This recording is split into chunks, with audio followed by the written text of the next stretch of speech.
So Arsenal are top of the Premier League, and for now they are, because you never know if Liverpool win their game, which is 15 minutes away right now. They might go back to the top, but for right now, Arsenal are top, minimum second if Liverpool win their game, and we are going to the international break with positive note with wins, and we have come through this period which was supposed to be a very hard period for us, probably the hardest period of the season with one draw and one loss. So we have dropped 5 points out of a possible. This was the seventh, 21. So we are sitting on 16 out of 21, and we are at worst case 2 points off Liverpool. Now I'll talk about today's game. So Odegaard's luck, obviously. So we were all excited, obviously, that Odegaard and Eze are starting in midfield, and it was our dreams coming true. Arsene Wenger football, Emirates Stadium, all that things were going on, and Odegaard started well. He gave that through ball to Timber, I guess, or Saka. I forgot who he gave that ball to, because Timber and Saka both attack that box, and it's sometimes confusing even who is who when they are running like that. So obviously, I'll come to Timber because he literally is my, like, I love Julian Timber. He has changed our lives. But Odegaard's luck, I don't know, like he smacked his knee with another player, and that other player did not feel the impact, but he felt the impact, and it was sort of a, like, if you have played football and you have done that, like I have done that before, and like your knee feels like it has no power and you need to like go to the operation table, but it's sort of a knock where 1 2 days it should take and you should be fine. So clearly Odegaard will be fine for Norway, but as soon as he comes back, he'll be again have having played two international games, he will again injured something. But I mean, he was clearly, you can see how frustrated he was, and I was also frustrated. He wanted to like punch someone when he was going back, and he's playing so well. He has had 2 goals and 3 assists, probably, or 2 goals, 2 assists in his last few international and club games. He has performed very well. He has been the best player on the pitch. Even today, when he was playing for that 20 minutes before his injury, he gave that lovely through ball. He was dictating the play. People were trying to find him somehow. And people who say just that, oh, Odegaard should be dropped, he should be careful that Abreches has come to the side. You cannot replace Odegaard because he covers the full length of the pitch. He dictates he is the orchestrator of the team.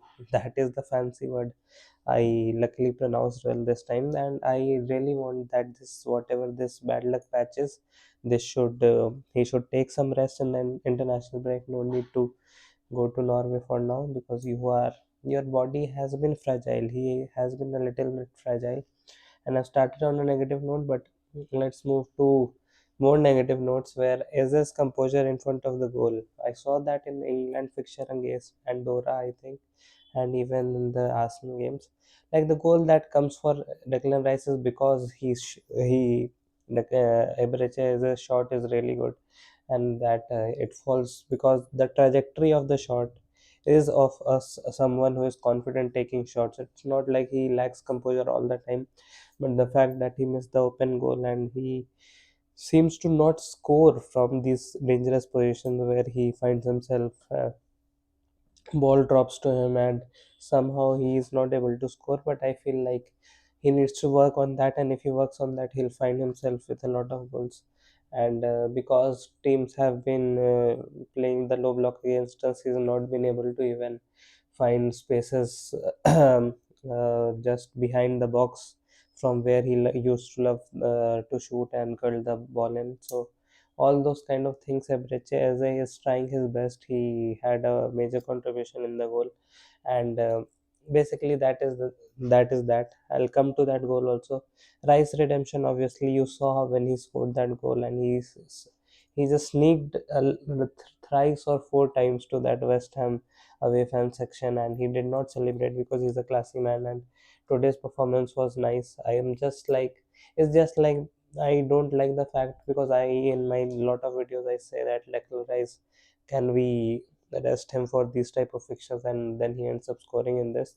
I know I might sound foolish, but it is just that when other Odegaard or other players have to come in deep to make the play, or like to play, to like basically build up from the back. So that I am not comfortable with, because I want Odegaard and as a in advanced position, and I want my number six to have the ability to find them, to be brave enough to find them. And when Declan Rice comes on the pitch, he goes like he turns away and he has to curl this side, then it is no problem. But you will never see that he's going this side and then he passes this side. He'll pass that side only.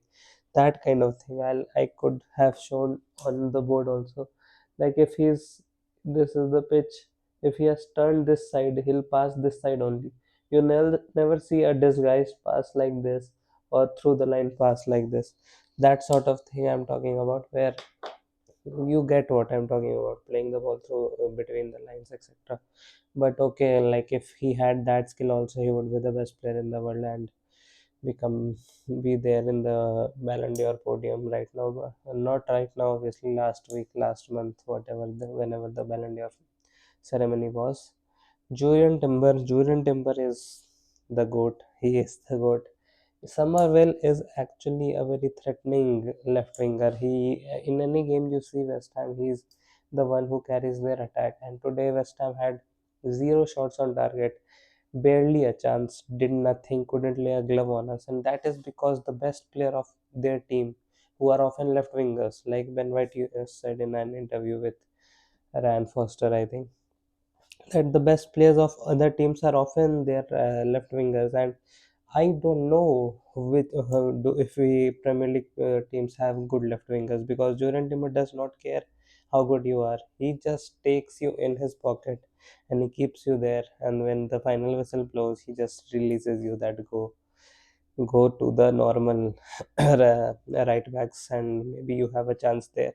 So these things, like we are very privileged to have Julian Timber, even Declan Rice, obviously, but we are very privileged to have again I said Declan Rice. We are very privileged to have Julian Timber in our side, and the fact that we are getting to see him play, and the fact that he was a centre back and he's turned into a right back. Calafiori shot also today. So both are left back, right back going forward. In basically, if Julian Timber takes this path, Calafiori comes from here, goes from here, then goes there, and then finds himself in these sort of areas. So Calafiori's trajectory is pretty much this. Julian Timber's trajectory is a little bit this, that he runs on the straight line and then tries to go to the central areas. Calafiori shifts, goes to the central areas, goes there and goes again there to find some shot. And today the shot he took that hit the post. If that would have been the goal, that just sums up Arteta's plan. And the fact that the moment Arteta bought Calafiori, the fact that last season he was injured, his whole plan, whole structure about how attacking he wanted to be last season as well, he went in the bin, because Calafiori is a attacking signing. He might be a defender, but Mikel Arteta bought him to have that physicality, that running power, and the technicality. Calafiori is a dream left back to have. So no wonder we have Miles Lewis Kelly on the bench. We have Hincapie also will come and sit on the bench most probably. Unless Mikel Arteta has some plans for him in, like, Hincapie, maybe, I don't know. Hincapie, I feel like he's efficient and he's fierce, and he'll make runs all day long. So those kind of players, obviously, after 70th minute, you would love to have. Saka on penalties. So when Saka took penalty, I was thinking about, oh, can you give it to your Carres? But then I thought that, wait a second, this is Arsenal Football Club and Saka rules here. Saka is the king of the Emirates Stadium, so he would, yeah, rightly so, take the penalty and score a goal. He hasn't scored a goal in quite a while, I guess, or he scored a goal recently, like against Leeds or someone, but he hasn't scored in quite a while, and he was injured also and is coming back from injury. He deserves a chance to score a penalty, and yeah, pretty happy. And the fact that the first goal when Saka created, so I have not drawn the pitch like I do in every video, so I'll have to show you here only. But he goes there, and is pushed back. Often defenders push you back, and your first option is this. This one is your safe option. But Saka chose this. The moment he chose this, who was there? Declan Rice was there, or someone was there. He found himself in acres of space, and he could play that through ball to Eze, who ended up with a shot which like deflected to rebounded to Declan Rice, who scored a goal. So beautiful goal, and Bukayo Saka again created the whole space, then could throw ball, and Declan Rice good positioning for that rebound, and Eze with a good shot. So those kind of things where Bukayo Saka shows his creativity, shows his passing skill. Not only does he have his strength, his physicality, his runs on his ability to make runs, as his ability to go right or left of the defenders. He can go behind the defenders. He can cut back and pass it to Odegaard as well. And the fact that the Odegaard Saga combination was going so well, that progressive creative mindset in all the players. The fact that Mikel Arteta also wants Trossard in the left wing. He needs every player of him to combine with each other, pass, and the fact that he used to say a lot that kill the opposition with a million passes in their box. West Ham literally, like I saw Lucas Paqueta, and he was only doing tricks and flicks against our attackers in his own box and nothing else. So that is what we restricted West Ham to, and maybe yeah, they are 19th right now. They can go bottom tomorrow as well. But it is very demotivating for the other team when you are so fierce as a team. You have a number six in Declan Rice who will straight away cut off any attack you will want, and you have Julian Timber who, if your best player is your right back, sorry, what am I saying? If your best player is your left winger, then you have no hope if Julian Timber is against you. Last time I saw someone compete with Julian Timber was Kvaratskhelia and PSG, and basically you needed a Nuno Mendes Kvaratskhelia sort of level to compete with Julian Timber. So you basically had to be the best team in the world to compete with Julian Timber. That is the level Arsenal is at, and we are very privileged to be a part of it. I hope Odegaard's luck gets back to where he should be. He should get a consistent run of games. Let's now go to watch Liverpool's game and hope they lose. Even if they win, I'll have to make a video on them. And yeah, pretty happy with the performance overall. And Arteta, basically, yeah, let's talk about also Arteta to end the video. So Arteta, everyone was criticizing him in the first game, 5 games of the season. He's restricting himself, and you know what? Sometimes when we criticize him so much, he actually listened to us. He didn't take it personally. He didn't try to be very rigid with his thought process. He tried to learn what we are actually saying, and the fact that we have not won in all these years after trying so much and following the process that he constructed himself, he believed in, he now is so flexible. He also understands that he has bought so many new players, and he has listened to Berta and other people, and agreed with them for their philosophy. So he has basically understood that he needs to adjust his ideology and thinking around the game, and starting Odegaard and Evreche was a brilliant move. And I sometimes feel like, what if we also start Zoe Mendy? But to be honest, when I saw Zoe Mendy's cameo today, also, like, he was also not, he can pass, obviously he can find those pass between the lines, but he was also playing pretty safe, and sometimes he looks very weak when defending, when someone is running at him. So I get why Zoe Mendy, Ebreches, and Odegaard midfield can be too risky sometimes, but I really want that someday maybe we try that and see what happens. But yeah, Odegaard brilliant, Saka top form, Declan Rice is back to his best, Jordan Timber is always good. David Raya, even his deliveries, he didn't have much to do, and we did have some issues with the set pieces today, but yeah, whatever.